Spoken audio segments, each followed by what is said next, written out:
Kensley, bonjour. Bonjour. Et bienvenue. Merci de m'avoir invité au-dessus de cette belle ville d'Aulnay-sous-Bois. Alors, vous êtes adjoint au maire, en charge notamment de l'urbanisme et de la rénovation urbaine, entre autres. Alors aujourd'hui à Aulnay-sous-Bois, la majorité de l'espace est occupée par le tissu pavillonnaire. Comment est-ce qu'on préserve cette qualité et quels sont les outils que la ville a pu mettre en place? Effectivement, nous avons à Aulnay un tissu pavillonnaire exceptionnel. C'est une formidable opportunité pour les familles aulnaysiennes dans le cadre de leur parcours résidentiel. On a tous le droit à choisir sa ville, son quartier, mais aussi son type de logement. Dès 2015, nous avons mis en place des outils urbains pour atteindre nos objectifs et tenir notre promesse, comme par exemple le PLU. Alors le PLU, on le rappelle, c'est le plan local d'urbanisme. Il a été proposé en réunion publique de préserver le tissu pavillonnaire, mais aussi de l'agrandir.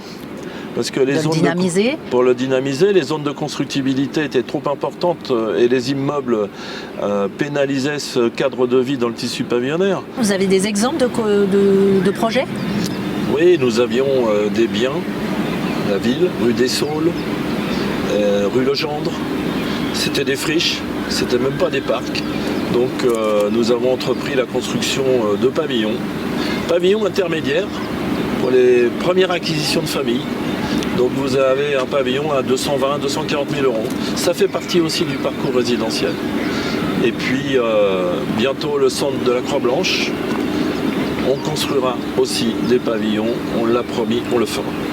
Et alors les outils mis en place? Nous surveillons la réglementation des constructions et on essaye de repérer toutes les constructions illicites parce que malheureusement aujourd'hui il y en a beaucoup. Oui, aussi sur Aulnay on construit des immeubles, on construit des logements. Qu'est-ce que vous pouvez nous dire là-dessus? En complément de la revitalisation du tissu pavillonnaire que nous avons entrepris avec détermination, on construit. Oui. C'est un devoir. Bien sûr. Il y a des milliers de familles qui demandent un logement.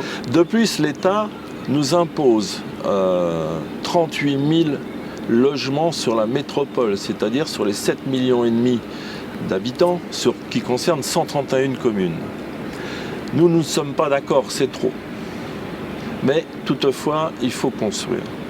C'est important. Nous l'avons promis, on revitalise, on agrandit les tissus pavillonnaires et on construit au centre-ville avec des hauteurs et des volumes maîtrisés, mais aussi sur les axes structurants. On a des axes comme la rue Jules Princet, la rue Jacques Duclos, la route de Mitry.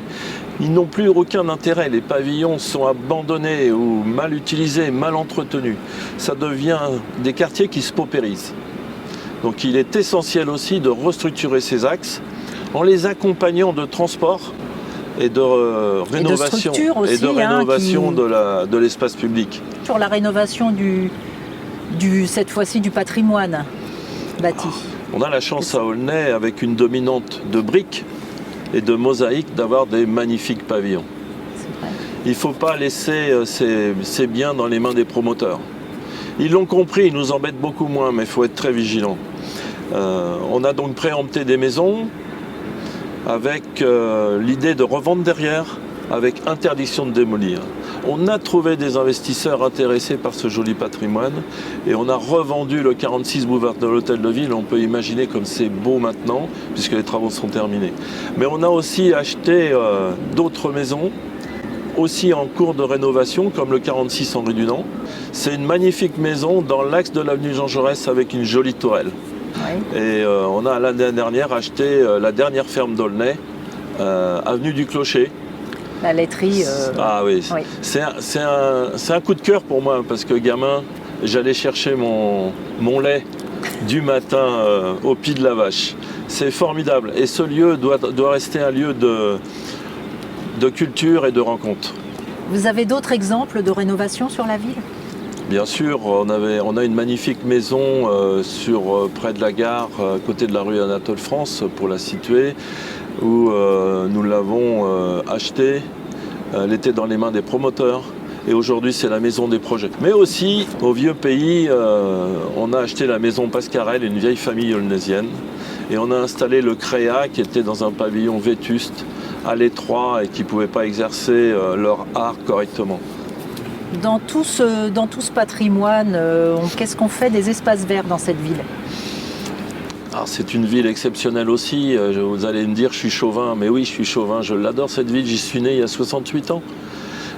Des parcs, il y en a du nord au sud.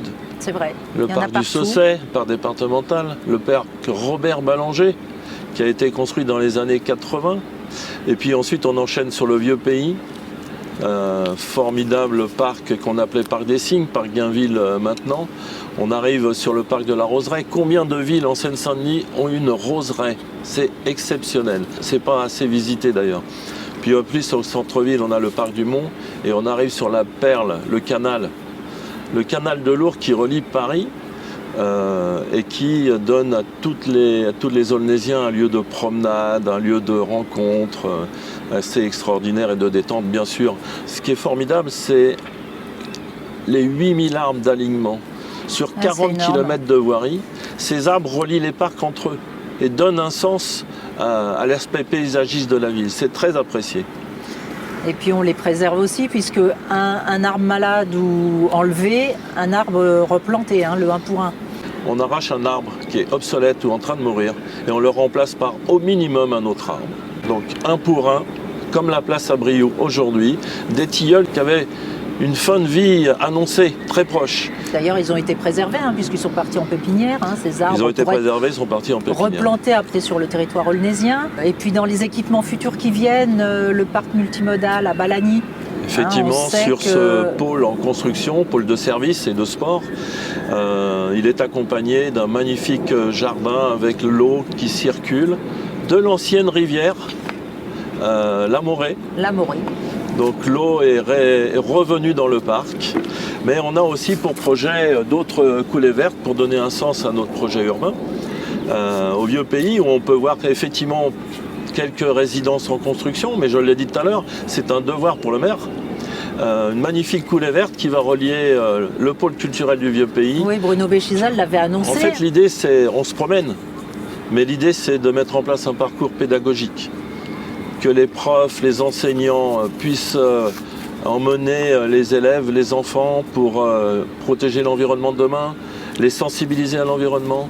Donc tout le long de ce parcours, il y aura des panneaux et des espaces pédagogiques. C'est très important. Mais on ne va pas s'arrêter là parce que, comme vous l'avez dit, la ville, c'est un formidable patrimoine vert. On a la même coulée verte de prévue à Mitry qui va relier le complexe sportif du Vélodrome. Donc entre les immeubles, la coulée verte va s'infiltrer et plus tard avec la rénovation du Gros Saule, puisqu'on est aussi sur la revitalisation des quartiers nord, on est en train de réfléchir sur le Gros Saule et bien sûr d'intégrer la coulée verte vers le parc du Saussay. Merci beaucoup Denis Kensli d'être venu. À bientôt. Merci, à bientôt.